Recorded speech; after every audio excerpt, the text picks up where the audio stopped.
Hey everybody, welcome back again to Cosmic Culture. I'm Chris, and today we're going to be talking about Wonder Woman 1984.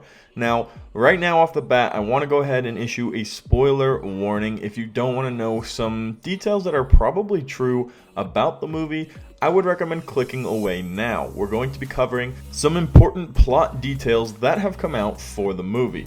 So before we move forward, if you love to stay up to date on all major movie and television news, go ahead and hit that like and subscribe button as we cover it right here on the channel. Also, comment down below, are you still excited for Wonder Woman 1984? I know because of COVID it's been pushed around and it hasn't released the day it's going to, and we're still waiting for it, but are you still excited?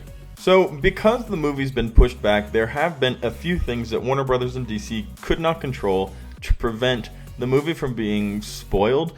Although none of these things have actually ruined the movie for us, they have given away a few details. For starters, Funko Pop has given away a little bit of character identity, what they're going to look like in the movie, because they were set to come out at a certain time. This also goes for posters, stories, toys, and other merchandise that give us an idea of things in the movie that probably were meant to come out after the movie had already released. And because of certain contracts and deals that Warner Brothers and DC has to do with these toy companies, these poster companies, that stuff kind of got out. They made it and they needed to sell it in order to make their money back. Another thing we found out recently was a tie-in comic. Now, this tie-in comic was meant to come out, and they announced in order to continue the hype for Wonder Woman 1984. We don't know if there was original plans for this to go out, but in this tie-in comic, which is a prelude to the movie that is canon to the DCEU, we will be learning intimate details about Barbara Minerva and what Diana Prince has been up to this entire time between these movies. But that's not the only storybook that we will be getting that has information about the movie. We've also received the junior novelizations of this new Wonder Woman movie called The Junior Novel and Wonder Woman 1984 Meet Wonder Woman. Now, it's in this junior novelization of the movie that we see a lot of these plot details, and this is certainly one of those marketing pieces that was intended most likely to come out after the movie had already been released as merchandise in a way to make more money. But now that it is out, we have a lot more information and details and a lot of stuff that is now being proven to be correct from plot leaks that we got earlier in the year, which is kind of cool to see, I suppose. But again, if you don't want these spoilers, about to get into them right now. So this book contains information about young Diana competing in the Amazon games. It talks about how Steve Trevor comes back, what Maxwell Lord is after, and how does Barbara become Cheetah.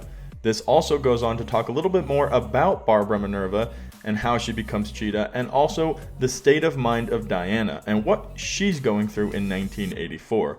We also learn a little bit about Maxwell Lord in this story as well. So as you can see, there are a lot of different information and plot points that are pretty pivotal in the movie in this junior novelization of the movie.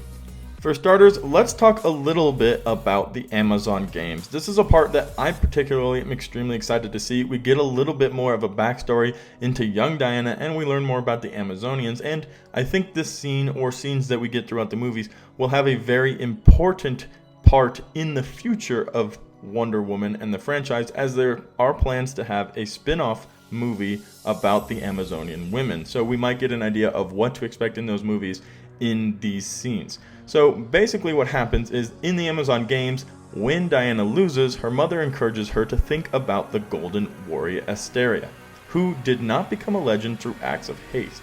She got there through acts of bravery, and the bravest thing in the world is to face the truth.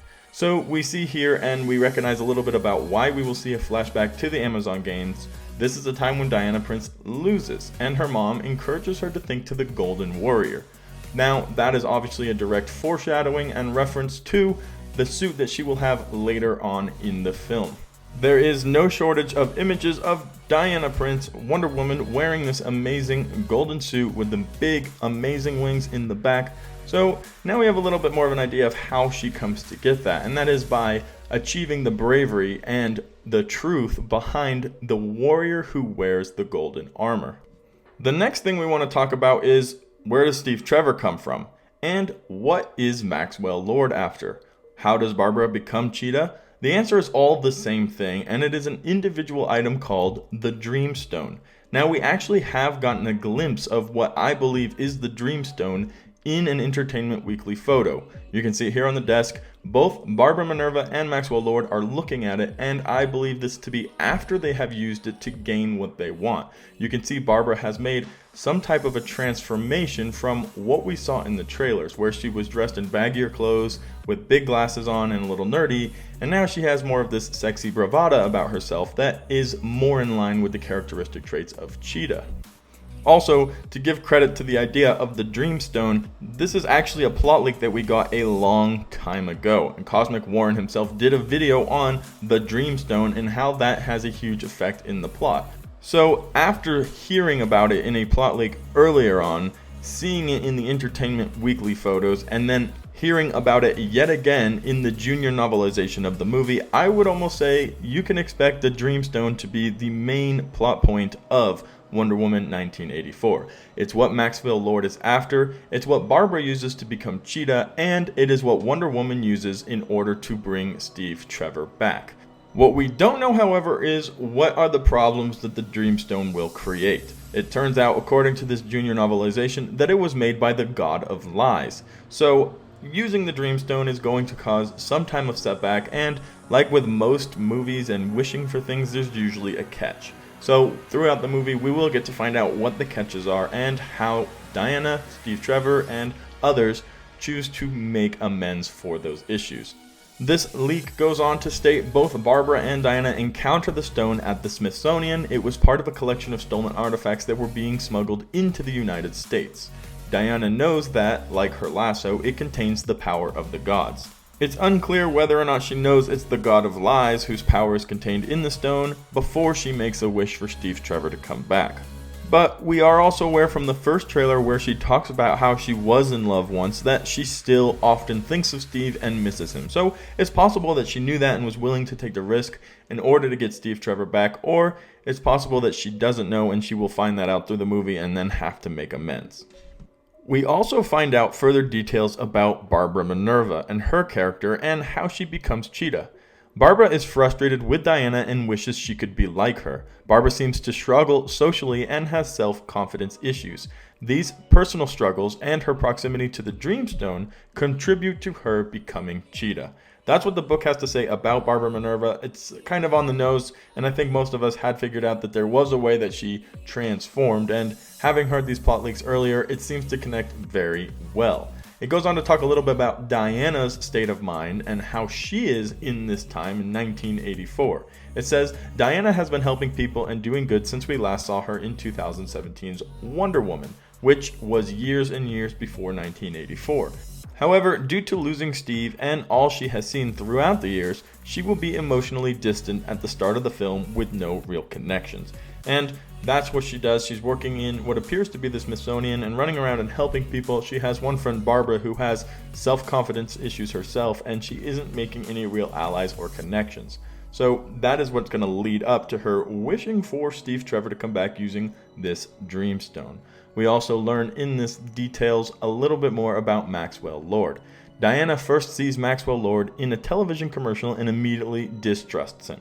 His business is running an oil company anyone can have a stake in. Of course, Diana's intuition is correct. In reality, Maxwell Lord is trying to find the Dreamstone for the sake of his business. He will also use Barbara's personal struggles to his advantage in order to obtain it.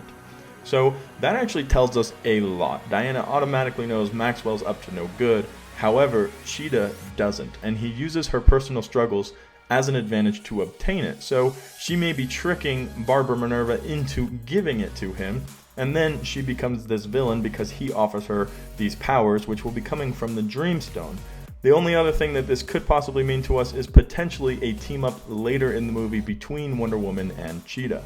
After Barbara realizes that she was tricked by Maxwell Lord and starts to see the issues of her wish from the Dreamstone, she might reach out to Wonder Woman, who, of course, being the compassionate, forgiving individual she is, will seek to help Cheetah, and together they may take down Maxwell Lord. Now that part is a little bit of speculation on my end, and what only all these pieces could mean being put together.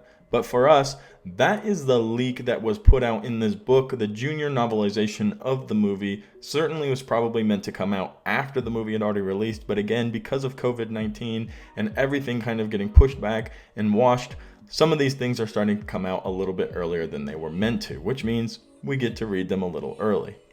I would rate this leak as one you should take with a little bit more than a grain of salt. It seems like a lot of these pieces are coming together. It's from a real merchandise piece that was meant to go out after the movie was released, as we are assuming, so it has information that we can have about the movie but weren't meant to have yet. So a lot of these things, like the Dreamstone, like Cheetah's backstory, like Wonder Woman, and how Steve Trevor comes back, seem to make a lot of sense. It's fun to learn about what the Dreamstone will be and how that will be the central piece in the movie, and how Maxwell Lord fits into the middle of all of this. But all the same, we still have the entire movie to watch. What are the repercussions? Will Steve Trevor stick around? And what happens to Cheetah by the end of the movie? These are questions we don't have the answer to yet, but when the movie comes out, we will surely know all. What do you guys think of this plot leak, the description of the Dreamstone, and everything else? Do you think this is what we'll see in the movie, and are you excited to see this movie? Let me know in the comments down below. Guys, thank you to everybody who watched until the very end of the video. If you found it useful, enjoyable, or just like to talk about movies and television as much as we do, go ahead and hit that like and subscribe button as we cover all major news right here on Cosmic Culture.